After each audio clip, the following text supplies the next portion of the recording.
السلام علیکم ورحمۃ اللہ وبرکاتہ۔ بسم اللہ الرحمن الرحیم۔ الحمدللہ رب العالمین والصلاة والسلام علی اشرف الانبیاء والمرسلین سیدنا محمد وعلی آلہ وصحبہ اجمعین وعاقبۃ للمتقین، اما بعد۔ رب اشرح لی صدری ویسر لی امری واحلل عقدۃ من لسانی یفقہوا قولی۔ اللہم انفعنی بما علمتنی وعلمنی ما ینفعنی وزدنا علما۔ امام نووی، حدیث نمبر 36۔ ابو ہریرہ رضی اللہ عنہ سے روایت ہے کہ رسول اللہ صلی اللہ علیہ وسلم نے فرمایا، جس نے کسی مومن سے دنیا کی تکلیفوں میں سے کسی تکلیف کو دور کیا، اللہ سبحانہ تعالیٰ اس سے قیامت کی تکلیف میں سے کسی تکلیف کو دور کرے گا۔ جس نے کسی تنگ دست پر آسانی کی، اللہ سبحانہ تعالیٰ اس پر دنیا اور آخرت میں آسانی کرے گا۔ اور جس نے کسی مسلمان کو ڈھانپ دیا، یعنی اس کے عیب چھپا دیا، تو اللہ سبحانہ تعالیٰ اس کو دنیا اور آخرت دونوں میں ڈھانپ دے گا، یعنی اس کے عیب چھپا دے گا۔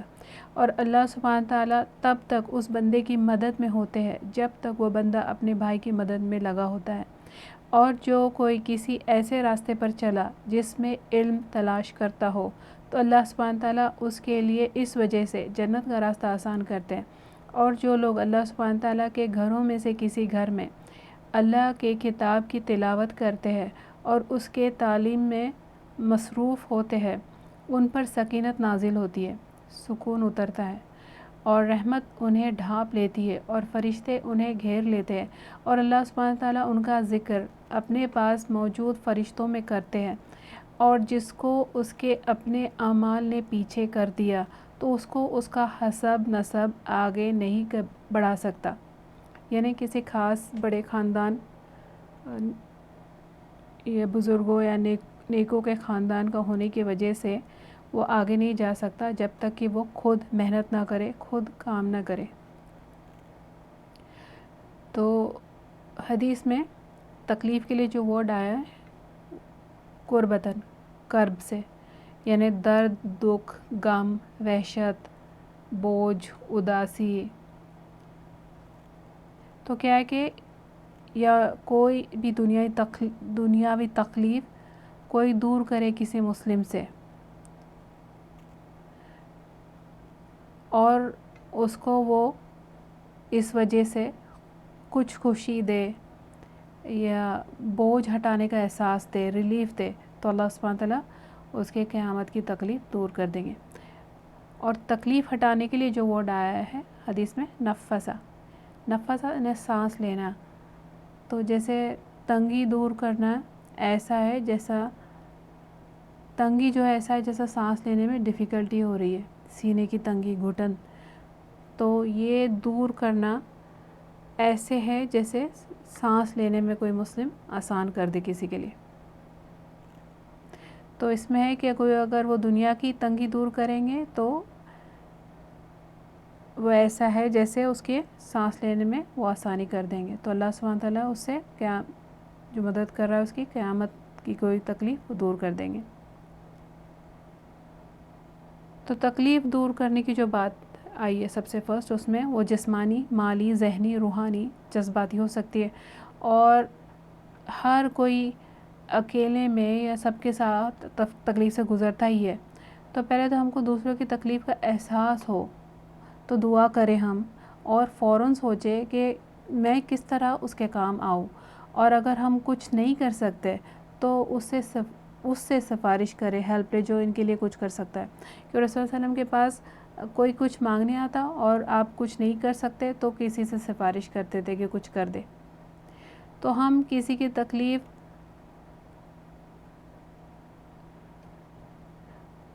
بڑھائے نہیں، مطلب تو ہم کسی کی تکلیف بڑھائے نہیں، اور جو کسی کو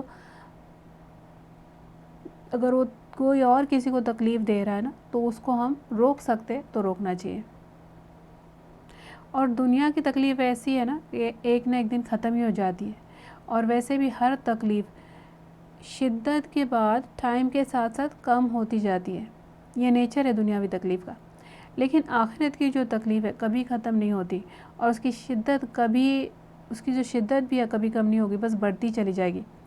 تو اگر ہم چاہتے ہیں کہ ہماری آخرت کی تکلیف دور ہو جائے تو چاہیے کہ کسی کی دنیا کی ٹیمپرری تکلیف دور کر دے، اللہ سبحانہ تعالیٰ اس وجہ سے ہماری آخرت کی پرماننٹ تکلیف اور دنیا کی تکلیف بھی دور کر دیں گے۔ سیکنڈ پارٹ ہے حدیث کا، جس نے تنگ دست پر آسانی کی اللہ سبحانہ تعالیٰ اس پر دنیا اور آخرت میں آسانی کرے گا۔ جیسا کوئی بھوکا، کوئی ننگا، مال سے تنگ، ضرورت مند ہو، اس میں خاص کر یہ پوائنٹ میں خاص کر مال کی تنگی ہے۔ جیسے مال کی تنگی میں اگزامپل جو ہے وہ جیسے کسی کو اگر قرض دیا ہوا ہو اس میں آسانی کر دینا، لوٹانے میں ایکسٹرا ٹائم دینا، اور وہ بہت زیادہ اگر تکلیف میں ہے تو اگر معاف کر سکتے ہو تو قرض معاف کر دینا۔ ایک صحابی کے بارے میں آتا ہے کہ وہ بیمار تھے اور ان کی عیادت کرنے کوئی نہیں آ رہا تھا، تو وہ پوچھا کہ کیا بات ہے، بتایا گیا کہ کیونکہ لوگوں نے ان سے قرض لے رکھا ہے اس وجہ سے سامنے نہیں آ رہے۔ تو انہوں نے کہا کہ کیا کروں گا ایسے مال لے کر جو میرے بھائیوں کو مجھ سے دور کر دے، اور اعلان کرا دیا کہ سب کا قرض معاف کر دیا ہے۔ تو شام تک اتنے لوگ ان کی عیادت کرنے آئے تھے کہ ان کے گھر کا دروازے کی جو چوکھٹ ہے وہ ٹوٹ گئی تھی۔ تو سبحان اللہ، اور کیا مثالیں ہیں ہماری عام مرہ کی زندگی میں کہ جس سے ہم لوگوں کی تکلیفیں دور کر سکتے ہیں۔ تو فار ایگزامپل کسی کوئی مسئلہ سمجھ نہیں آ رہا ہے تو اس کو وہ سمجھا دینا، اس کے لیے آسان ہو جائے گا۔ اور جس اگر ہم کس کے ساتھ مل کے بیٹھے ہوئے ہو اور اگر کوئی تنگ بیٹھا ہوا ہے نا، تو ہم اگر اپنے آپ کو تھوڑا سا سمیٹ لیتے ہیں کہ اس کے لیے جگہ کھول جائے تو یہ بھی تنگی دور کرنا ہے۔ اور جو گھر کے بزرگ یا بوڑھے ہوتے ہیں ان کے پاس بیٹھنا، ان کی باتیں سننا، ان کا دل رکھنا، ان کی جذبات کو اہمیت دینا، یہ سب کسی کی تکلیف دور کرنے میں آتا ہے۔ پھر جو ہمارے ہیلپرز ہیں، یعنی ہمارے جو نوکر ہے، ان کے لیے آسانی کرنا، ان کے بوجھ اٹھانے میں ہاتھ بٹانا، تو وہ بوجھ چاہے ہمارے گھر کے کاموں کے ہو یا ان کے اپنے پرسنل بوجھ ہو۔ سمجھو کہ اگر وہ جھاڑو لگا رہے ہیں تو ہم آس پاس کے فرنیچر یا ٹوائز ہٹا دیں ان کے لیے، ایسے آسان کر سکتے ہیں۔ یا یہ نہیں ہو کہ نوکر جھاڑو لگانے والا ہے اس لیے ہم پیپرز، بال یا ویجیٹیبلز کے جو ویجیٹیبل چھیل کاٹ رہے ہیں تو اس کے جو کٹنگز ہے، اس کی جو پیل ہے وہ ہم یہاں وہاں پھینک دیں اور سوچیں کہ ان کا کام ہے سمیٹنا، کہ وہ پیسے کسی چیز کے لیتے ہیں۔ تو ان کے لیے بھی آسانی یہ سوچ کر کرنا کہ اللہ ہمارے لیے مشکلات میں سے راستہ کھول دیں گے، آسانی کر دیں گے۔ رسول اللہ صلی اللہ علیہ وسلم نے فرمایا ایک مومن کو خوش کرنا، اس کا قرض ادا کرنا، اس کی ضرورت پوری کرنا اور اس کے لیے مصیبت کو دور کرنا افضل عمل میں سے ہے۔ رسول اللہ صلی اللہ علیہ وسلم نے فرمایا جس بندے پر اللہ سبحانہ تعالیٰ نعمت فرماتا ہے، کچھ بھی جو کسی کی جو خصوصیت ہے، جیسے جو جسمانی طاقت ہے یا ذہنی طاقت ہے، ایسی کوئی بھی نعمت جو اللہ دیتے ہیں اور اس کو خوب دیتے ہیں، اللہ سبحانہ تعالیٰ اس نعمت کو خوب عطا فرماتے ہیں، پھر لوگوں کی حاجت کا رخ، لوگوں کی ضرورت کا رخ اس کے طرف کر دیتے ہیں۔ یعنی اگر کسی کے پاس خوب مال ہے یا خوب علم ہے تو وہ لوگوں کی ضرورت بن جاتے ہیں، لوگ اس کے محتاج ہو جاتے ہیں۔ فار ایگزامپل کہ لوگ قرض لینے مالداری کے پاس آتے ہیں، کچھ سیکھنا چاہتے ہیں تو وہ کثیر علم والے کے پاس ہی جاتے ہیں۔ تو اگر فار ایگزامپل ایسے کوئی علم کے نعمت والے سے لوگ اپنے مسائل پوچھتے ہیں اور پوچھتے رہتے ہیں، اور وہ اگر لوگوں کو ڈانٹتے پھٹکارتے رہے، ان کے ساتھ بد اخلاقی برتے اور احسان جتائے اور روڈ ہو اور اس نعمت سے لوگوں کو فائدہ نہ پہنچائے، تو اس نے اس نعمت کو فنا اور زوال کے لیے پیش کر دیا۔ نعمت کا ڈکلائن ہونا وہیں سے شروع ہو جائے گا۔ اور دیکھو دوسری ایک ایگزامپل ہے کہ جو ماں باپ ہے، اگر کوئی چھوٹا بچہ جب بیمار ہو جاتا ہے نا تو وہ سخت پریشان ہوتا ہے اور اپنے بچے کے علاج وہ چاہتے کہ کوئی نامور تجربے کار ڈاکٹر سے کرانا پسند کرتے ہیں کہ تھوڑا کچھ ان کو زیادہ اس سے سکون محسوس ہوتی ہے، تو وہ کوئی ماہر پیڈیاٹریشن ہو سکتا ہے، اور وہ ان کی ہیلپ وہ نہیں کرنا چاہتا کیونکہ لوگوں کو وہ بھگاتا رہتا ہے، اور اگر کبھی ان کو میڈیسن وہ دے بھی دے نا تو پیرنٹس کی اتنی انسلٹ کرتا ہے اور ان کو بیوقوف سمجھتا ہے، ان پہ احسان جتاتے رہتا، اور پیرنٹس بیچارے بچے کی خاطر مجبوراً سہتے رہتے۔ تو رسول اللہ صلی اللہ علیہ وسلم نے کیا فرمایا، جہاں اللہ نے دی ہوئی نعمت کے ساتھ کسی نے ایسا کیا، وہیں سے اس کی نعمت کا زوال شروع ہو جاتا ہے، کیونکہ یہ نعمت کی ہر جیسے مال اگر اللہ نے دیا ہے ایک لمٹ سے زیادہ تو اس پہ زکوٰۃ ہے، ویسے جو بھی نعمت اللہ تعالیٰ ہم کو دیتے ہیں اس پہ ایک زکوٰۃ ہے. زکوٰۃ یعنی لوگوں کا اس پہ حق ہے، تو وہ اگر کوئی ادا نہیں کریں گے تو اللہ سبحانہ تعالیٰ وہ نعمت ان سے ہٹا کے کسی اور کو دے دیں گے. اور ایسے بھی جو بھی نعمت اللہ تعالیٰ نے ہم کو دی ہے نا، وہ ہمارے پاس کتنی دیر تک رہ سکتی ہے؟ وہ قبر میں چلے جائے گی. یہاں شیئر کیا تو وہ نعمت انویسٹمنٹ ہو جائے گی، لیکن ہر ایک کی ایک لمٹ بھی ہوتی ہے. تو ہم اگر انسان ہیں ایسے دونوں طرف سے مسٹیک ہو سکتی ہے، جیسا جس کو علم دیا گیا یا اس کو جو نعمت دی گئی اس کی بھی لمٹ ہے. تو اگر وہ مدد نہیں کر سکتا ہے نا، کوئی جینوئن ریزن ہے، اور اس مطلب ہر ٹائم ہر کسی کے لیے اویلیبل ہونا پاسبل بھی نہیں ہے، تو اگر اس کی جینوئن مجبوری ہے تو پھر اور وہ مدد نہیں کر سک رہا تو اس کو چاہیے کہ ایسے میں وہ کوئی آسان بات کرے، آرام سے رسپیکٹفلی منع کر دے. اللہ سبحانہ تعالیٰ ہماری قیامت کی آخرت کی تکلیف میں سے کوئی تکلیف دور کر دیں گے ہم ایسا کرو تو. اور یہاں جو تکلیف میں سے تکلیف دور کرنے کی بات آئی، وہ پوری ہٹانے کی بھی بات نہیں ہو رہی ہے. تو اگر ہٹا نہیں سکتے ہم، اگر پوری طرح ہٹا سکو تو الحمدللہ، اگر ہٹا نہیں سکتے تو بس کم اتنا بھی اگر ہم کر سکیں نا کہ اس کو کم کر دے، وہ تکلیف کو کسی طرح کم کر دے، یعنی کمپلیٹلی ریموو نہیں کر سکتے تو کچھ ریلیف اس کو دے دے. تو جو یہ دنیا کا فائدہ ہے یا دنیا کا نقصان ہے، یہ آخرت کے فائدہ اور نقصان کے سامنے کیا ہے؟ تو اللہ سبحانہ تعالیٰ کی سخاوت دیکھو کہ دنیا کے بدلے میں صرف دنیا کا فائدہ نہیں دے رہے کہ ہم دنیا میں کسی کی تکلیف دور کریں، تو بدلے میں صرف دنیا کا فائدہ نہیں دے رہے اللہ سبحانہ تعالیٰ، آخرت کا بھی فائدہ دے رہے. اور دیکھو کہ اتنا کافی ہو جاتا ہے کہ اللہ سبحانہ تعالیٰ نیکی کے بدلے دنیا اور آخرت میں اجر دے دے، لیکن اللہ سبحانہ تعالیٰ کی سخاوت دیکھو سبحان اللہ، بس اتنا ہی فائدہ نہیں، اللہ سبحانہ تعالیٰ ہماری مدد میں ہوں گے. تو دیکھو جو جس بھی تکلیف میں اللہ جانتے، اور جو بھی ہم مدد کر رہے کسی کو پتہ چلے یا نہ چلے اللہ جانتے. حدیث کا تھرڈ پارٹ، جس نے کسی مسلم کو ڈھانپ دیا، یعنی اس کے عیب، یعنی اس کی دینی، عملی، اخلاقی کمزوری ہے یا جو اس کو عیبدار بناتی ہے، اس کو چھپا دیا، اللہ سبحانہ تعالیٰ اس کے عیب کو دنیا آخرت میں ڈھانپ دیں گے. عیب یعنی اگر کسی کی کوئی کمزوری، کوئی برائی، کوئی خامی ہم کو پتہ چلے تو اب اس کا ہم ڈنڈورا نہیں پیٹے، ساری دنیا میں اس کو نشر نہیں کرے، تو اس کو بلیک میل نہیں کرے، بلکہ اس کو چھپا ہوا رہنے دے. مثال کے طور پر کسی کے گھر گئے، وہاں ان کا کھانا صحیح نہیں بنا یا کم پڑ گیا یا وہ صحیح سے نہیں پیش آئے، اب ہم وہاں سے نکلتے ہی سارے خاندان میں ایڈورٹائز کر دے کہ اس کو مہمان نوازی نہیں آتی، یا کتنے بے ترتیب ہے، یا کھانا بنانا نہیں آتا، یا کتنے سست ہے، یا کتنے گندے ہیں، کتنے کنجوس ہے. یہ نہیں کہنا چاہیے، کسی کی کمزوری کو اچھالنا نہیں چاہیے، بلکہ اس پر پردہ پوشی کر دے.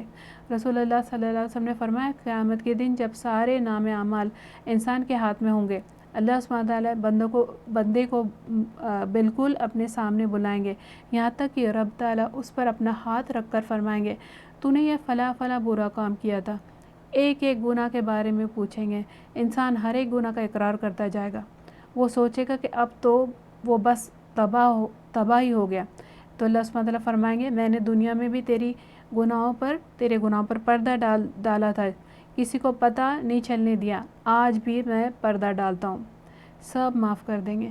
لیکن یہ اس کے لیے ہوگا جو دنیا میں دوسروں کے عیب نہ اچھالے اور دوسروں کے خامیوں کو دفن کر دے. لیکن جس کی دلچسپی یہ ہو، اس کا دل ہی اس بات میں لگتا ہو کہ دوسروں کی کمزوری، ان کے عیبوں کو اچھال کے خوش ہو، تو وہ اپنا انجام بھی سوچ لے.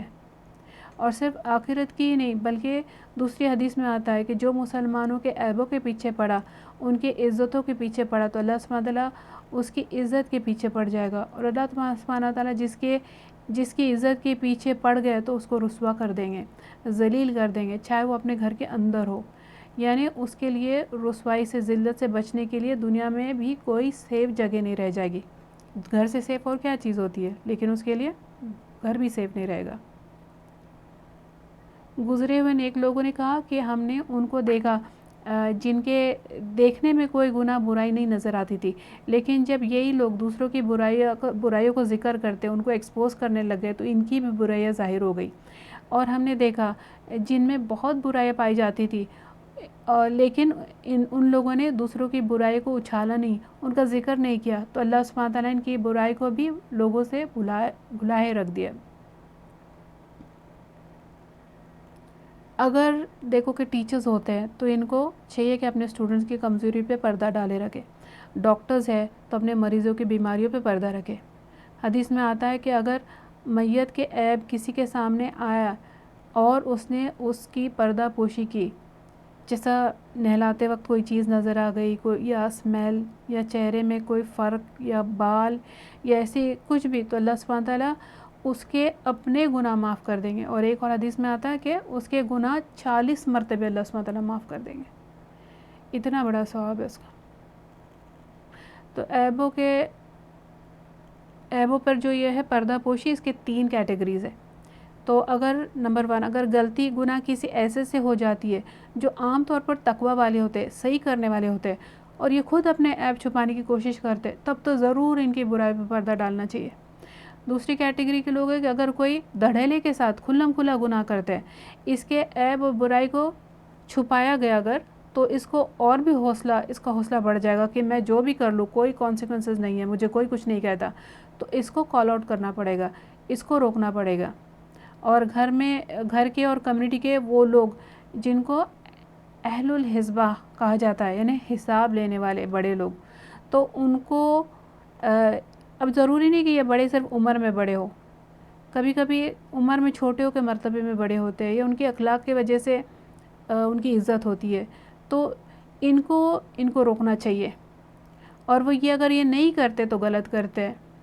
اور کبھی ہم دیکھتے ہیں کہ کوئی ظلم کر رہا ہے، جیسے ہمارا بھائی بھابھی پر ظلم کر رہا ہے، یا ہمارا بیٹا بہو پر ظلم کرتا ہے، اور اگر ہم اب روکیں گے نہیں تو یہ سرکشی، اس کی جو سرکشی ہے بڑھتی چلے جائے گی۔ تو یہاں برائی پہ پردہ پوشی نہیں کرنا ہے، یہاں ہم ان کو روک لے، اور خود روکنے کی استطاعت نہیں ہو تو کسی ایسے کو شامل کر لے، کسی کی ہیلپ لے جو ان کو سمجھائے، نصیحت کرے، talk some sense into them. اور یہ کرنا عیب ظاہر کرنے میں نہیں آئے گا، کب تک؟ جب تک کہ ہم ان کی اس برائی کی چرچا ہم صرف ان سے کر رہے جو کچھ فائدہ کر سکتے ہیں سچویشن میں، تب تک یہ برائی نشر کرنے میں نہیں آئے گا، عیب نشر کرنے میں نہیں آئے گا۔ اور پھر جو تیسری کیٹیگری کا، اگر پتہ نہیں چل رہا ہے کہ تردد ہے، کنفیوژن ہے کہ کسی کے میں پردہ رکھوں تو فائدہ ہوگا یا بتا دوں تو فائدہ ہے، تو ایسے میں کسی کا قول ہے کہ اگر میں درگزر کرنے میں غلطی کروں، یہ اس سے بہتر ہے کہ میں کسی کو سزا دلانے میں غلطی کروں، مطلب پھر پردہ پوشی بہتر ہے۔ اور جس معاملے میں عیب کا ذکر ضرورتاً مجبوراً کرنا الاؤڈ ہے، لیکن صرف کتنا؟ اتنا ہی جتنا بیان کرنے کی ضرورت ہے، نہ بعد میں نہ مبالغہ کرے، نہ ٹو مچ اور اننیسیسری ڈیٹیلز بتانے کی ضرورت نہیں ہے، اور تھوڑا زیادہ لگا کر بڑا چڑھا کر بتانے کی ضرورت نہیں ہے، اور جن کا ایسے کوئی ریلیشن شپ نہیں، ان دا سینس کہ وہ کوئی فائدہ نہیں پہنچا سکتے، ان کو بتانے کی ضرورت نہیں ہے۔ تو اس میں کون سا معاملہ ہے؟ خاص کر جیسے رشتوں کے معاملے میں اگر واضح طور پر کسی کو کسی ایسے خامی کا پتہ ہو اور نظر آ رہا ہو کہ اگر یہ رشتہ ہو گیا تو چل نہیں سکتا، فار ایگزامپل کسی کے بارے میں یہ پتہ ہو کہ اس کی اولاد نہیں ہو سکتی، یا کسی میں مینٹل یا سائیکولوجیکل پرابلم ہوتی ہے، تو وہ شادی کی ذمہ داری اٹھانے لائق نہیں ہے، اور ہم 100% شیور ہے کہ یہ پرابلم ہے، تب بتانا جائز ہے، اور بغیر بات کو کم یا زیادہ کیے، بات جیسی ہے ویسی۔ اور اگر جو اللہ نے ہمارے اپنے گناہ اور عیب پہ پردہ پوشی کی ہے، ان کو اللہ سبحانہ تعالیٰ نے ڈھانپ دیا ہے، تو ان کو ڈھکا رہنے دے۔ جیسے کبھی اگزامپل میں نماز قضا ہو جاتی ہے تو لوگوں کو تب مت بتائے، کہ ایسے بتانے سے دوسروں کو شے مل جاتی ہے، اور ہم سے جو غلط ہو جائے اس کو ہم صحیح کر لیں، ساتھ ساتھ کیا کریں؟ بدلے میں ہم نیک کام زیادہ کریں، دوسری اور نیکیاں ہم بڑھا دیں۔ اسکالرز کہتے ہیں کہ عیب کی پردہ پوشی میں یہ بھی آتا ہے کہ اگر کسی کو دیکھو کہ اس نے شرٹس کی بٹن اوپر نیچے لگائی ہے، کہ نا ہم باہر کسی پارٹی میں ہیں یا کوئی گیدرنگ میں اور ایک کوئی وہ ریڈی ہو کے آئے لیکن ان کے جو ان کی شرٹ کے بٹن اوپر نیچے لگے ہیں، یا کسی کے ڈریس کے کہیں سے سلائی ادھڑ گئی ہے، یا جیسے پیچھے سے قمیض اوپر چڑھ گئی ہے، یا کسی کے چہرے پہ کوئی داغ ہے یا کچھ لگا ہوا ہے، جیسے کوئی انک کا مارک ہو، یا ناک کا صاف نہ ہونا، یا دانت میں کچھ لگا ہوا ہونا، یا ایسے کچھ کہ کسی نے دیکھ لیا تو ان پر ہنسیں گے یا مذاق اڑائیں گے، یا ان کے لیے یہ شرمندگی کے امبیرسمنٹ کا سبب بنے گا، تو ان کو الگ سے لے کر جا کر سائڈ میں لے کر جا کر ان کو یہ بتانا چاہیے، ان کی ہیلپ کرنا چاہیے. اور یہ کبھی نہیں ہو کہ دوسروں کا ایسا کچھ نظر آئے اور ہم باقی لوگوں کے ساتھ مل کر ان کا مذاق اڑائیں، ان پر ہنسیں. اللہ اکبر، دیکھنے میں چھوٹی بات لگتی ہے، اللہ سبحانہ تعالیٰ اس بد اخلاقی کو چھوٹی بات نہیں سمجھتے. اور کبھی دوسروں میں عیب نہ تلاش کرے، اور اگر خود ہی اپنے آپ اگر پتہ بھی چل جائے تب بھی ان کو ایکسپوز نہ کرے. اور اگر کسی کو غلط کرتے دیکھو تو ہم کو غم ہونا چاہیے، اور یہ نہیں ہو کہ کسی کو غلط ثابت کر کے ہم کو خوشی ہو. اس کا نیکسٹ پارٹ کہ جب تک بندہ اپنے بھائی کی مدد میں ہوتا ہے اللہ سبحانہ تعالیٰ اس کی مدد میں ہوتے ہیں. اور اللہ کا یہ مدد کبھی نظر آ جاتی ہے اور کبھی غائبانہ ہوتی ہے. جیسے اگر کوئی شخص گھر سے نکل رہا تھا اور آگے اس کے ساتھ یہ ہونا تھا کہ فلاں وقت پر فلاں جگہ پر راستے میں اس کا ایکسیڈنٹ ہونا ہے، لیکن اچانک اس نے کسی کی مدد کی ضرورت دیکھ کر خوش دلی سے مدد کر دی، جبکہ وہ خود لیٹ ہو رہا ہے، اس کا احساس ہے، اس کو اس کی فکر ہے. اب اس کے اس مدد کی وجہ سے دیکھنے میں وہ جس جگہ ذرا سا لیٹ پہنچے گا اور ایکسیڈنٹ سے بال بچ جائے گا، لیکن حقیقت میں یہ تھی اللہ کی مدد اس کے ساتھ، اس کے اپنے بھائی کی مدد کرنے کی وجہ سے. ویسے ہی کوئی بیماری کسی پر آنے والی تھی لیکن وہ دوسرے بیمار کی خدمت کرتا ہے، یا کسی کی عیادت کرتا ہے، یا کسی کی مالی مدد کرتا ہے، یا ڈاکٹرز کے پاس کسی کو لے کر جاتا ہے، یا بیمار کے لیے کچھ ارینجمنٹس کر دیتا ہے. اب اس کی اس دوسروں کی مدد سے خود بہت بڑی بیماری سے بچایا جاتا ہے، اور اس کو پتہ بھی نہیں چلتا کیونکہ وہ سمجھتا ہے کہ میری ہیلتھ تو ایسی ہی اچھی ہے، جبکہ اس کے تقدیر میں یہ بیماری ہونی تھی جس کو اللہ نے روک دیا. کیونکہ اللہ کا وعدہ ہے جو دوسروں کی مدد میں رہے گا اللہ سبحانہ تعالیٰ ان کے مدد میں رہے گا. اسکالرز کہتے ہیں کہ اللہ کے اس وعدے پر یقین رکھ کر اگر دیکھے کہ ہمارے کوئی ہم جتنی بھی کوشش کرے کام بن نہیں رہا ہمارا، تو دیکھو کہ اگر کوئی دیکھنا چاہیے کہ ہماری طرح کی سچویشن میں اگر کوئی ہے، ہمارے طرح کے مسئلے مشکلات کوئی فیس کر رہا ہے، تو اس سچویشن میں ہم اس کی مدد کر دیں. ہمارا راستہ اللہ سبحانہ تعالیٰ اپنی مدد سے کھول دیں گے. جیسے کسی کی شادی میں مشکل ہو رہی ہے تو وہ کیا کرے کہ وہ کسی اور کی شادی میں مدد کر دے، شادی ہونے میں مدد کرا دے، رشتہ ہونے میں مدد کرا دے، تو جس کی رکی ہوئی شادی اللہ سبحانہ تعالیٰ اس کی کرا دیں گے. پھر ہمارے کوئی پروجیکٹس ہے جو آگے نہیں بڑھ رہے ہو اور کسی اور کے رکے ہوئے پروجیکٹ میں ہم ان کی مدد کر دیں، اللہ کی مدد سے ہمارا چل نکلے گا. اگر ہم خود بیمار ہو اور کسی اور کی بیماری میں مدد کر دیں تو اللہ سبحانہ تعالیٰ ہم کو شفا دے دیں گے. اور اگر ہمارے بچوں کے لیے پڑھائی مشکل ہے، ان کا پڑھنا ان کو مشکل لگ رہا ہے، تو کسی اور کے بچے کے لیے پڑھانے میں ہم آسانی کر دیں کسی بھی طرح سے. اور اللہ کے وعدے بالکل سچے ہیں. رسول اللہ صلی اللہ علیہ وسلم نے فرمایا مجھے میرے بھائی کی مدد میں اس کے ساتھ چلنا اس مسجد نبی میں 1 مہینے کے اعتکاف سے زیادہ پیارا ہے. اب ہم کو مسجد نبی میں اعتکاف کیے کب اور کتنے موقع مل سکتے ہیں؟ نہیں نا. لیکن سبحان اللہ اپنے آس پاس کے لوگوں کے کام میں ان کا ساتھ دینا، دن اور رات میں کئی موقع ایسے مل سکتے ہیں. تو ان کو نعمت جانے. اس لیے کبھی کسی کا اگر کال آ گیا کہ مارکیٹ جا رہے ہو ہمارے لیے بھی آتے ہوئے کچھ لے آنا، یا اپنے بچوں کو اسکول سے لینے جا رہے ہو ہمارے بچوں کو بھی ساتھ پک کر دینا، تو اس حدیث کو یاد رکھتے ہوئے ایسے کاموں کو موقع سمجھے اور خوشی سے کرے. یہ نہیں سوچے کہ کیا مصیبت ہے، اب ہمارا ٹائم ضائع ہوگا، یا ہمارا فائدہ اٹھا رہے، یا آج میں کر دوں گی تو کل یہ میرے لیے کام آ جائیں گے. تو یہ جب اتنا بڑا فائدہ اللہ سبحانہ تعالیٰ بتا رہے تو ہم کیوں چھوٹے چھوٹے فائدے پہ سیٹل ہو جائیں؟ یہ ذہن بنانے کی بات ہے. اور ہمارا جو ریاکشن ہوگا نا کسی کی مدد مانگنے پہ ہمارے بچے یہی اپنائیں گے.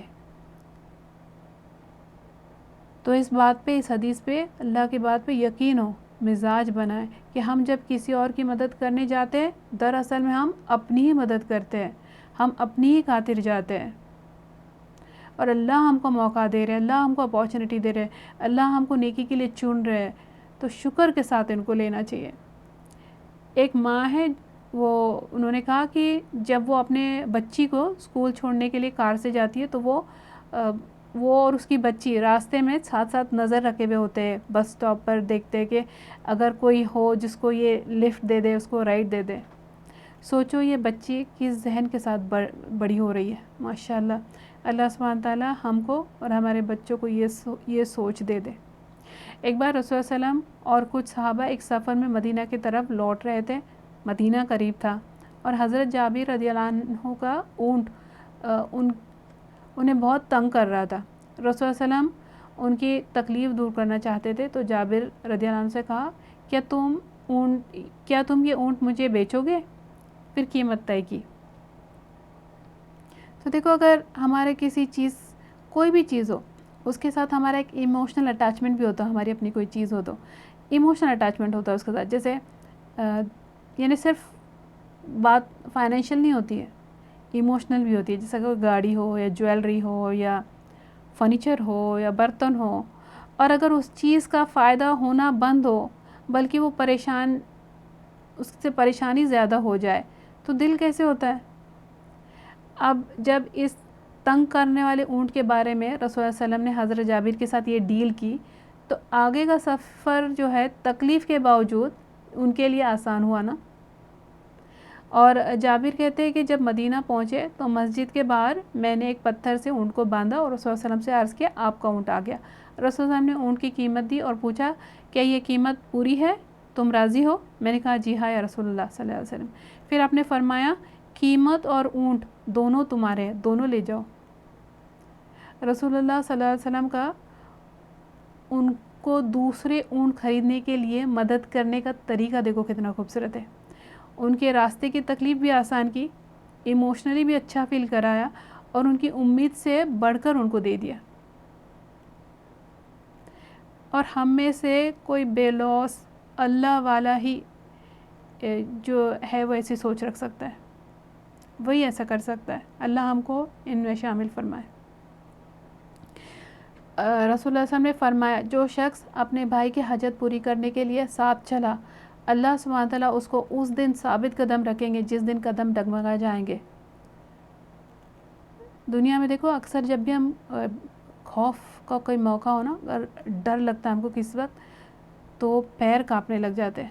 تو قیامت کے دن تو لوگ سیویئر خوف میں، گھبراہٹ میں ہوں گے.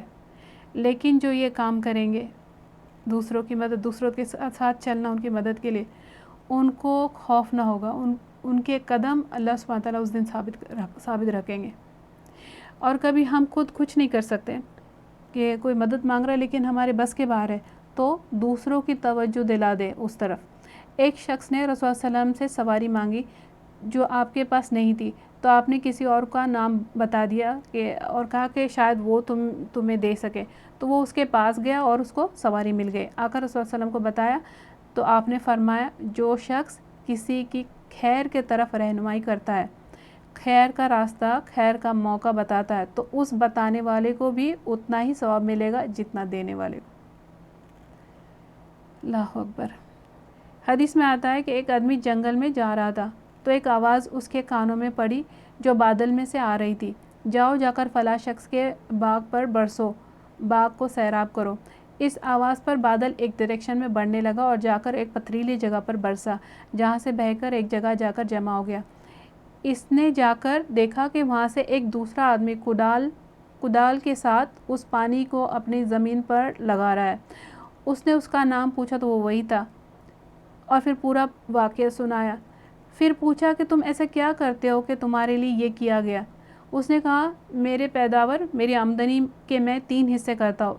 ایک حصہ میں صدقہ کرتا ہوں، ایک حصہ گھر والوں پر استعمال کرتا ہوں اور ایک حصہ اسی باغ میں لگا دیتا ہوں.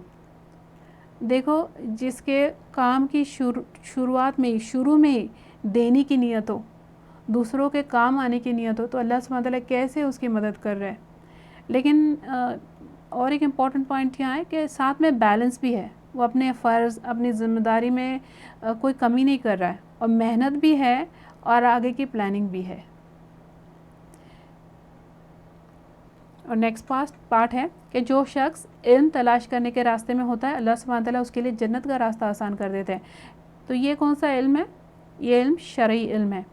ہر وہ علم جو اللہ سبحانہ تعالیٰ کے قریب کرے، ایسا علم جس سے انسان اپنے آپ کو پہچانے، جس سے حلال حرام کی تمیز کر سکے، اچھے برے کا فرق کر سکے، جس سے انسان اپنے عمل اور اخلاق کو بدلے اور ہمیشہ کے لیے کامیاب انسان ہو جائے۔ علم کے راستے پر چلنا دو طریقے سے ہوتا ہے، ایک حصی یعنی چل کر مسجد مدرسے کلاس میں جا کر پڑھنا، یا علم کے لیے سفر کرتے ہوئے جانا، جیسے مدینہ یونیورسٹی جا کے یا الازہر یونیورسٹی یا کسی اور یونیورسٹی میں ایسے علم سیکھنا، یا ملیشیا کی یونیورسٹی یا کسی اور یونیورسٹی علم والی جگہ سے پڑھنا، علم سکھانے والی جگہ سے، تو یہ علم کے راستے میں ہونا ہے۔ دوسرا ہے مانوی، جس میں ہم خود چل کر تو نہیں جا رہے، لیکن جہاں ہے وہیں ہم قرآن پڑھتے ہیں، اس کو سیکھتے ہیں، علم دوسرے علم سیکھتے ہیں، کتابیں پڑھتے ہیں، لیکچر سنتے ہیں، یہ بھی علم کے راستے پر ہونا ہے، اور یہ راستہ جنت کا راستہ ہے۔ اور بغیر شریعت سمجھے عبادت سمجھ کر کچھ کرنا یہ صحیح راستہ نہیں ہے، اس میں بہت چانسز ہوتے ہیں کہ ہم رونگ ہو۔ اور حدیث میں آتا ہے کہ علم جنت کا دروازہ ہے، تو جو علم کا دروازہ کھولتا ہے اور عمل کرتا ہے وہ جنت کے دروازے پر دستک دیتا ہے۔ تو یہ علم سکھاتا ہے کہ جنت میں لے جانے والے کام کون سے ہیں، کیسے کیے جا سکتے ہیں۔ رسول اللہ صلی اللہ علیہ وسلم نے فرمایا، جو علم اللہ کی رضا کے خاطر سیکھنا چاہیے، اس علم کو جس نے دنیا کے فائدے حاصل کرنے کے لیے سیکھا تو اس کو قیامت کے دن جنت کی خوشبو بھی نہیں ملے گی، یعنی جنت سے اتنے دور کیا جائے گا۔ تو بہت سے لوگ ہیں جو دین بھی صرف دنیا کے فائدے کے لیے سیکھتے ہیں، جیسے دین جو ہے یہ اچھا بزنس بن گیا ہے۔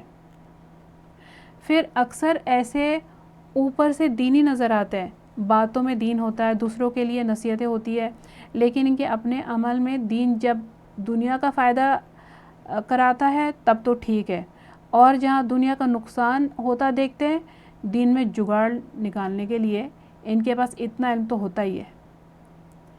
ایسے دین سیکھے ہوئے بتایا جا رہا ہے جنت تو کیا، جنت کی خوشبو سے بھی محروم کیے جائیں گے۔ یہ ڈینجرس ہے، اس پر سنسیئرلی اپنا دل ٹٹولے۔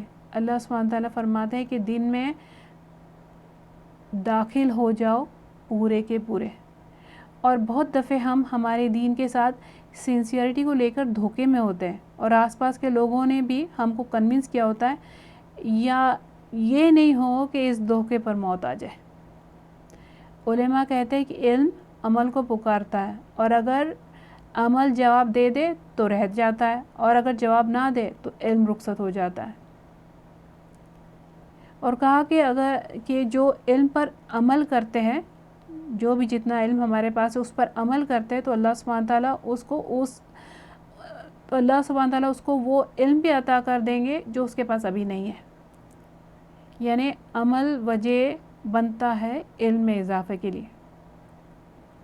رسول اللہ صلی اللہ علیہ وسلم نے فرمایا، جس نے علم اس لیے سیکھا کہ علماء کے سامنے فخر کرے، یا میں تم سے زیادہ جانتا ہوں، یا بے وقوف لوگوں سے بحث کرے، یا لوگوں کو اپنے طرف مائل کرے، انہیں اپنا امپورٹنس بڑھانے کے لیے، تو اللہ سبحانہ تعالیٰ اس کو دوزخ میں داخل کرے گا۔ تو کبھی سیکھنے کی نیت ہی غلط ہوتی ہے، یا شروع تو نیت تو صحیح ہوتی ہے، لیکن آگے جا کر جیسے جیسے اس راستے پر چلنے نکلتے آہستہ آہستہ یہ برائی داخل ہونے لگتی ہے، کیونکہ مزہ آنے لگتا ہے نا، جو فائدے ہم کو پہنچتے ہیں اس علم کے وجہ سے اس کے ہم عادی ہونے لگتے ہیں۔ بی کیئرفل، یہ بہت ڈینجرس ہے۔ اس سے تو قرآن حافظ سے لے کر داعی اور طالب علم کوئی بھی محفوظ نہیں۔ اس سے وہی محفوظ رہ سکتے ہیں جو خود پر کڑی نظر رکھتے ہیں۔ اس سے یہ پتہ چلا ہے کہ یہ بھی ہم کو پتہ چلتا ہے اس حدیث سے کہ جو بحثیں کرنا ہے یہ بیوقوفوں کی صفت ہے، اور اکثر لوگ بحث کرتے ہیں خود کو ہوشیار ثابت کرنے کے لیے، اور حقیقت میں بحث کرنے والے ہوشیار نہیں بیوقوف ہوتے ہیں۔ علم سیکھنے سے انسان کے دین کے بارے میں، اللہ کے بارے میں شک دور ہوتے ہیں، ڈاؤٹس کی جگہ یقین آنے لگتا ہے، ایمان مضبوط ہوتا ہے، دل میں خوشی اور کانفیڈنس آتا ہے، عبادت میں دل لگتا ہے، عبادت میں اور اللہ کی فرمانبرداری میں مزہ آنے لگتا ہے، دوسرے انسانوں سے تعلق بہتر ہوتا ہے، اور یہ ساری چیزیں جنت کا راستہ آسان کر دیتی ہیں۔ علم کا اور کیا فائدہ ہے؟ اگر علم ہو تو انسان تھوڑے سے وقت میں بہت بڑے کام کر لیتا ہے۔ اگر ہم دیکھو مثال کے طور پہ خود گھر پینٹ کرنا چاہے تو کتنا مشکل لگے گا، کتنا ٹائم لگے گا، اور اگر کوئی پروفیشنل پینٹر ہے، ماہر ہے، وہ کس رفتار سے اور کیسے کرے گا یہ کام؟ ہم کو جو ایک ہفتہ لگ سکتا ہے، ہو سکتا ہے کہ اس کو ایک دن میں وہ کر دے، کیونکہ اس کے پاس اس فیلڈ کا علم ہے اور کام کرنے کا طریقہ اس کو معلوم ہے۔ اور اگر دیکھو ہم کو چار پانچ چیزیں ہم جانتے کہ یہ صحیح ہے اور یہ کرنا چاہیے، لیکن جو ہمارے پاس اور جو ٹائم ہے وہ ہمارے پاس لمیٹڈ ہے، محدود ہے، تو پہلے ہم کیا کریں گے؟ کتنا ٹائم ہم کس کو دیں گے؟ بیسٹ فائدہ کیسے کر سکتے ہیں ہم؟ تو یہ علم سے پتہ چلتا ہے۔ جو دیکھو ایک حدیث ہے نا جس میں رسول صلی اللہ علیہ وسلم گھر سے تشریف لے گئے، اس وقت حضرت جویریہ رضی اللہ عنہ بیٹھی ہوئی تھی، تسبیح اور ذکر پڑھ رہی تھی، اور کئی گھنٹوں بعد جب آپ صلی اللہ علیہ وسلم واپس آئے، دیکھا کہ وہ ابھی تک وہیں بیٹھی، اور آپ نے پوچھا تھا کہ تب سے یہی ہو، اور انہوں نے کہا جی ہاں۔ پھر آپ نے فرمایا تم سے ملاقات کے بعد میں نے 4 کلمات 3 بار کہے ہیں، اور اگر تمہارے اب تک کے سارے کلمات کو، یعنی جتنی گھنٹے کی ذکر اور تسبیح ہے، اتنے سارے گھنٹوں کی، وہ سارے کلمات کو ان کے برابر تولا جائے تو جو میں نے پڑھے ہیں اس کا وزن کئی زیادہ ہے، یعنی ٹائم اور محنت زیادہ لگائی لیکن اتنا اجر نہیں پایا جتنا میں نے آسانی سے پا لیا ہے۔ پھر وہ کلمات بتائے، سبحان اللہ و بحمدہ عدد خلقہ و رضا نفسہ و زینت عرشہ و مداد کلماتہ۔ تو دیکھو ہم بھی نا فجر کے بعد سے گھر کی ذمہ داری شروع ہو جاتی ہے، ذکر کا لمبا ٹائم نہیں ملتا۔ اگر علم ہو کہ اتنا سا پڑھنے کا اتنا زیادہ ثواب ہے تو بس اتنا پڑھ کر ہم اطمینان میں آ جائیں گے کہ کچھ اچھا کر لیا ہے، زیادہ نہیں کر سکنے کا فرسٹریشن نہیں ہوگا، یہ بھی علم کا فائدہ ہے۔ تو ایک بار ایک بدو آیا رسول صلی اللہ علیہ وسلم کے پاس اور کہنے لگا مجھے کوئی بہترین چیز کی تعلیم دے۔ آپ نے فرمایا یوں کہا کرو، سبحان اللہ والحمد للہ ولا الہ الا اللہ اللہ اکبر، یہ 4 چیزیں ہیں۔ پھر فرمایا جب تم سبحان اللہ کہو گے اللہ سبحانہ تعالیٰ فرمائیں گے تم نے سچ کہا، پھر ایسے ہی فرمائیں گے چاروں چیزوں کے لیے کہ تم نے سچ کہا، پھر جب تم اللہم اغفر لی کہو گے تو اللہ سبحانہ تعالیٰ فرمائیں گے میں نے تجھے بخش دیا۔ تو ایسا ہے نا کہ ہم سے چھوٹی چھوٹی غلطیاں ہوتی رہتی ہے، اور یہ غلطیوں پر ہمارا ضمیر ملامت کرتا رہتا ہے کہ ایسا نہیں کرنا چاہیے تھا، ایسا کیوں کیا۔ تو اس کا کفارہ یہ 4 کلمات سے جو یہ تسبیح ہے، یہ تو 4 کلمات سے تسبیح کی، پھر اپنی بخشش مانگ لی، بس پھر آگے چلے اگلا کام کرنے لگ گئے، ورنہ یہ جو ملامت اور ندامت ہوتی ہے نا، یہ خود کو کھاتی رہتی ہے، پریشان کرتی رہتی ہے، موڈ خراب کر دیتی ہے، اور یہ شیطان کی چال بھی ہوتی ہے کہ ہم کو وہ روکے رکھے ایسے، اور اس وجہ سے وقت ضائع ہو جاتا، اور آگے کچھ اور کرنے کا وقت تھا وہ بھی نکل جاتا۔ تو اگر علم ہوا تو اس برے موڈ سے نکلنے کا راستہ پتہ چل جائے گا۔ اور نیکسٹ پارٹ ہے کہ اللہ کے گھر میں سے کسی گھر میں، یہاں مسجد کے معنی ہے کہ اللہ کا گھر، اور دوسری حدیث میں جہاں کہیں بھی کسی بھی گھر، یعنی کلاس روم یا اللہ سبحانہ تعالیٰ انشاءاللہ ورچوئل روم یا زوم، تو جب لوگ جمع ہوتے ہیں یعنی اکٹھا ہو کر اللہ کی کتاب پڑھتے ہیں، تلاوت کرتے ہیں، اور تلاوت کا معنی لفظاً و معناً دونوں آتے ہیں اس میں، تو اس کا لفظ بھی پڑھے اور اس کے معنی بھی پڑھے، تو اس کو پڑھنا اور اس کو سمجھنا دونوں ہیں، اور وہ ایک دوسرے کو پڑھ کر سناتے ہیں، ایک دوسرے کی ہیلپ کرتے ہیں، تو بھی جمع ہو کر کرتے ہیں یہ سب. تو جمع تو ہم بہت ساری باتوں کے لیے ہوتے ہیں نا، شادیوں کے لیے، دعوتوں کے لیے، پارٹی کے لیے.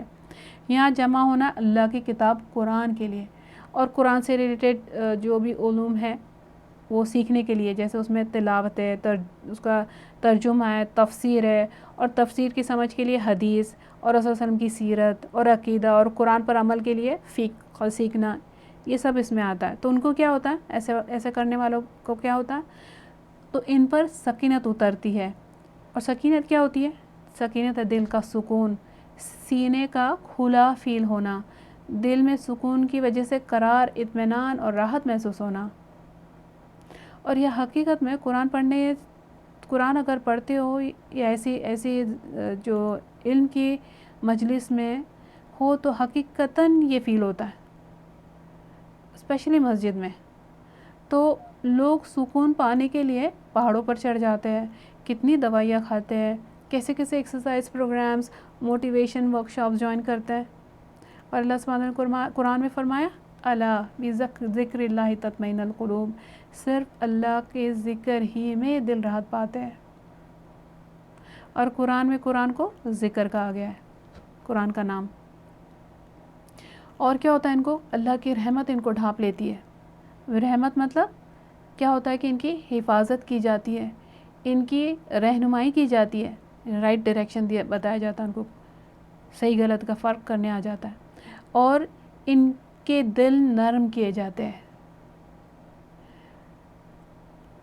تو قرآن کہیں بھی پڑھنے کا یہ اجر ہے، چاہے اکیلے، چاہے گروپ میں، چاہے دل میں یا اونچی آواز سے. لیکن یہاں اللہ کا گھر مسجد میں پڑھنے کی بات آئی ہے، ایسی جگہ میں پڑھنے کی کیفیت ہی الگ ہوتی ہے نا. اور دوسری روایت میں فرشتے ان کو گھیر لیتے ہیں، مطلب فرشتے گھیر لیتے ہیں، یعنی کہ ان کی مدد کرتے ہیں، ان کی حفاظت کرتے ہیں، ان کے لیے دعا کرتے ہیں، ان کو وسوسوں سے بچاتے ہیں. اور علم تو ہم اور بھی کئی جگہ سیکھتے ہیں نا، دنیاوی علم بھی ہے، تو کیا وہاں فرشتے یہ سب کرتے ہوں گے؟ نہیں، یہ صرف اس علم کی مجلس میں ہوتا ہے. حدیث میں آتا ہے اللہ سبحانہ وتعالیٰ فرماتے ہیں میرے بندے جب مجھے یاد کرتے ہیں جس بھی وقت جہاں بھی، تو اللہ سبحانہ وتعالیٰ ان پر فرشتوں کے سامنے فخر کرتے ہیں. سبحان اللہ. ہمارے جیسے علم کی مجلس جو ہے نا، ہو سکتا ہے کہ ہم جو پڑھ رہے ہیں وہ کسی کے سمجھ میں نہ آتا ہو، یا کبھی آ رہا ہے اور کب نہیں آ رہا ہے، تب کیا فائدہ ہے ایسے جمع ہونے میں، کیا فائدہ ہے؟ رسول اللہ صلی اللہ علیہ وسلم نے فرمایا جب کوئی جماعت، کوئی گروپ اکٹھا ہو کر اللہ کو یاد کرتا ہے اور اس سے ان کا مقصد اللہ کو راضی کرنا ہوتا ہے، تو آسمان سے آواز لگائی جاتی ہے تم اس حال میں کھڑے ہو کہ تمہارے گناہ معاف ہو چکے ہیں اور تمہارے گناہوں کو نیکیوں سے بدل دیا گیا ہے. تو جو ہم ہر ہفتے اکٹھا ہوتے ہیں، سبحان اللہ، ریکارڈنگ سے بھی ہم سن سکتے ہیں، اور نیٹ پہ تو بہت کچھ سیکھا جا سکتا ہے، لیکن جماعت کے ساتھ اللہ کے ذکر کی محفل میں یہ ایکسٹرا فائدہ ہے، اور ہم میں سے کس کو ان فائدوں کی ضرورت نہیں ہے. ابو ہریرہ رضی اللہ عنہ کہتے قرآن پڑھنے کی وجہ سے گھر اپنے رہنے والوں کے لیے کھلا ہو جاتا ہے، یعنی جس گھر میں قرآن کی تلاوت، تعلیم، ذکر ہوتا ہے اس گھر میں وسعت ہوتی ہے، فرشتے حاضر ہوتے ہیں، شیطان اس گھر کو چھوڑ دیتا ہے اور اس میں خیر برکت بڑھ جاتی ہے. اور قرآن نہ پڑھنے کی وجہ سے گھر اپنے رہنے والوں کے لیے تنگ ہو جاتا ہے، گھر میں لڑائیاں، جھگڑے، فساد ہوتے ہیں، اور فرشتے اس کو چھوڑ دیتے ہیں اور شیطان وہاں بسیرا کر لیتے ہیں، یعنی جنات کا بسیرا ہوتا ہے، اور اس کی خیر اور برکت کم ہو جاتی ہے. تو جو بھی اگر ہمارے کسی کے بھی گھر میں اگر یہ اس طرح کی پرابلم ہو، جھگڑے، فساد، خیر برکت کا کم ہونے یا کچھ ایسے، تو قرآن کا زیادہ پڑھنا شروع کر دیں. اور معلوم ہے ایسے علم کے ساتھ پڑھنا سیکھنا کا ایک اور فائدہ، ایک ساتھ دین سیکھنے والے کے آپس میں محبت بڑھتی ہے. سبحان اللہ. یعنی جو دین کے کلاس میٹس ہیں ان کے آپس میں محبت بڑھ جاتی ہے. تو فیملیز میں بھی اگر ہم کو آپس میں محبت بڑھانی ہے تو یہ اچھا نسخہ ہے، اکٹھے ہو کر علم سیکھنا. صحابی کہتے ہیں کہ میں نے رسول اللہ صلی اللہ علیہ وسلم سے رحمان کے دائیں ہاتھ کے بارے میں سنا، اور رحمان کے اللہ سبحانہ تعالیٰ کے دونوں ہاتھ دائیں ہیں، اور کچھ لوگ جو نہ انبیاء ہوں گے نہ شہید ہوں گے ان کے چہرے کی سفیدی کی چمک دیکھنے والوں کو ڈھانپ لے گی. یعنی جس کو وہ دیکھیں گے ان کے چہرے پر بھی روشنی آئے گی، اور انبیاء اور شہداء ان پر رش کریں گے کہ یہ اللہ کے کتنے قریب ہے اور یہ کتنے پیارے ہیں اللہ کے. عرض کیا گیا یا رسول اللہ صلی اللہ علیہ وسلم یہ اتنی بڑی شان والے کون ہوں گے؟ آپ نے فرمایا یہ مختلف قبیلوں، مختلف گروہ کے لوگ ہوں گے جو اللہ، تو ہم سوچ سکتے کہ مختلف کنٹریز کے لوگ ہوں گے، مختلف سٹیز کے لوگ ہوں گے، مختلف گھروں میں بیٹھے ہوئے لوگ ہوں گے.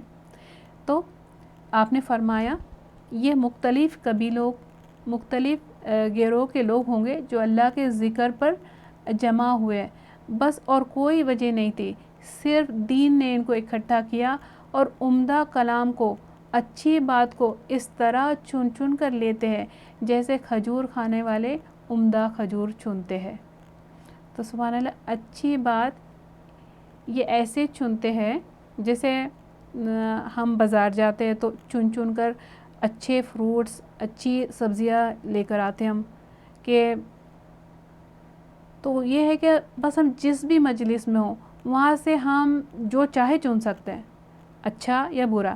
لیکن جو ایسی مجلس سے بس اچھی باتیں چنے گا ان کو قیامت کے دن اللہ سبحانہ تعالیٰ نور کے منبر پر بیٹھائیں گے، عرش کے نیچے جگہ دیں گے، انبیاء ان پر رش کریں گے، ان کا اتنی عزت اور احترام ہوگی. اللہم اجعلنا منہم، اللہ ہم کو ان میں سے بنائے. اور اللہ سبحانہ تعالیٰ ان کا ذکر آسمانوں کی مجلس یعنی ملائے اعلیٰ کے سامنے، یعنی مقرب فرشتوں کے سامنے کرتے ہیں. اور یہ ذکر کس لیے؟ یہ ذکر ان کا مقام بلند کرنے کے لیے. مثلاً اگر ہم سے کوئی تعریف والا کام ہو جاتا ہے اور وہ اوپر سے اخبار میں، نیوز پیپر میں وہ خبر چھپتی ہے تو اور بھی خوشی بڑھ جاتی ہے نا. اور اگر ہماری خبر کا چرچا ہم کو پتہ چلے کہ کوئی پرائم منسٹر کے سامنے ہوا یا پریسیڈنٹ کے سامنے ہو رہا ہے تو ہماری خوشی کا کیا عالم ہوگا. ویسے ہی اللہ سبحانہ تعالیٰ کے پاس بہت ہی مکرم فرشتے ہیں، اور جو مجلس میں مل کر اللہ کا ذکر کرتے ہیں ان کے لیے یہ فضیلت ہے. تو یہ سب اس بات کی دلیل ہے اب تک جو ہم نے پڑھا کہ علم حاصل کرنے والوں کا اللہ سبحانہ تعالیٰ کے پاس بڑا اعلیٰ مقام ہے. اس لیے اس پر ہم کو محنت کرنی چاہیے، اس پر ٹائم لگانا چاہیے. یہ بہت بڑے فائدے والی چیز ہے، اس سے زیادہ فائدے والا کوئی چینل نہیں ہے.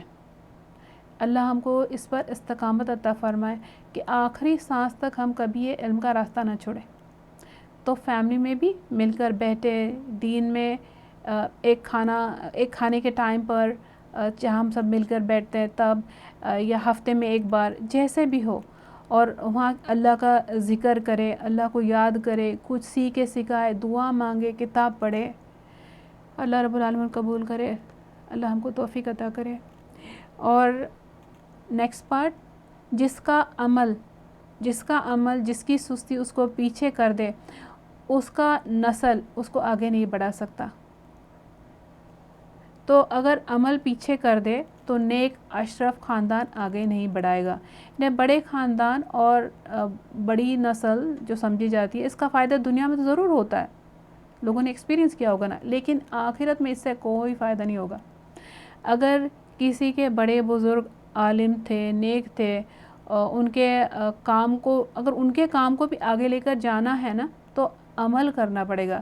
صرف ان کا نام اور ان کی بڑی بڑی باتیں آگے نہیں کرے گی کہ ہمارے دادا نے 10 حج کیے اور نانا نے 20 عمرہ کیے اور ہمارے بزرگوں نے 100 مسجدیں بنوائی، تو سوائے ہمارے اپنے عمل کے سب بے فائدہ. ابو لہب رسول اللہ صلی اللہ علیہ وسلم کا چاچا ہے، پھر بھی جہنم میں جائے گا. ابراہیم علیہ السلام کے والد نوح علیہ السلام کا بیٹا اور بیوی، لوط علیہ السلام کی بیوی، ان کے طریقے پہ نہیں ہونے کی وجہ سے ان کی رشتہ داری نے ان کو کوئی فائدہ نہیں دیا۔ انسان اصل میں وہی ہے جو اس کا عمل ہے۔ تو اس حدیث میں جو عمل بتائے گئے ہیں ان کا جائزہ لے کر پتہ چلے گا کہ ہم جنت کے راستے میں ہیں یا نہیں۔ عمل ایسے ہوں گے تو جنت کے راستے پر ہے، انشاءاللہ اس پر جو چلتا رہا ایک دن جنت تک پہنچ جائے گا۔ اللہم اجعلنا منہم۔ اور جو کچھ ہم اپنے لیے اللہ سے چاہتے ہیں، ہم کو چاہیے کہ لوگوں کے ساتھ ہم ویسا کریں۔ اللہ سے رحم چاہیے، لوگوں پر رحم کریں۔ اللہ سے مدد چاہیے، لوگوں کی مدد کریں۔ اللہ سے معافی چاہیے تو لوگوں کو معاف کریں۔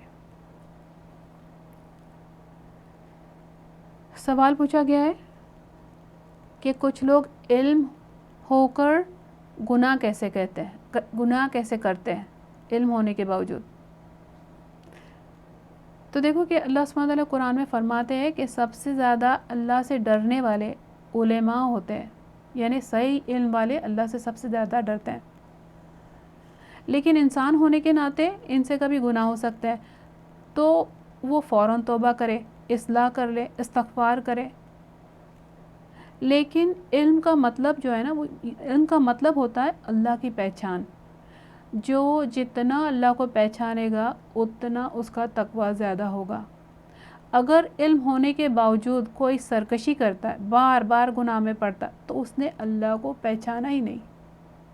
جس کو اللہ کی معرفت ہو، اللہ کی پہچان ہو، وہ جانتا ہے کہ اللہ کی پکڑ بہت سخت ہے، وہ جہنم کے ہولناکیوں کو جانتا ہے، وہ بار بار گناہ نہیں کر سکتا۔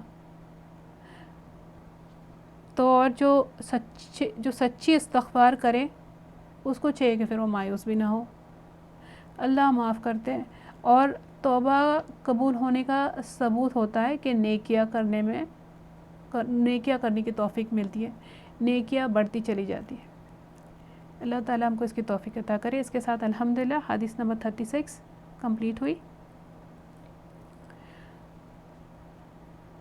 ربنا اغفر لنا ولإخواننا الذين سبقونا بالإيمان ولا تجعل في قلوبنا غلا للذين آمنوا ربنا إنك رؤوف رحیم۔ اے ہمارے رب، ہم اور ہمارے ان سب بھائیوں کو بخش دے جو ہم سے پہلے ایمان لائے، اور ہمارے دل میں اہل ایمان کے لیے کوئی بغض نہ رکھ۔ اے ہمارے رب، تو بڑا شفیق، مہربان اور رحم والا ہے۔ ربنا تقبل منا انک انت السمیع العلیم وتب علینا انک انت التواب الرحیم۔ جزاکم اللہ خیرا کثیرا۔ السلام علیکم ورحمۃ اللہ وبرکاتہ۔ سبحان ربک رب العزۃ عما یصفون وسلام علی المرسلین والحمد للہ رب العالمین۔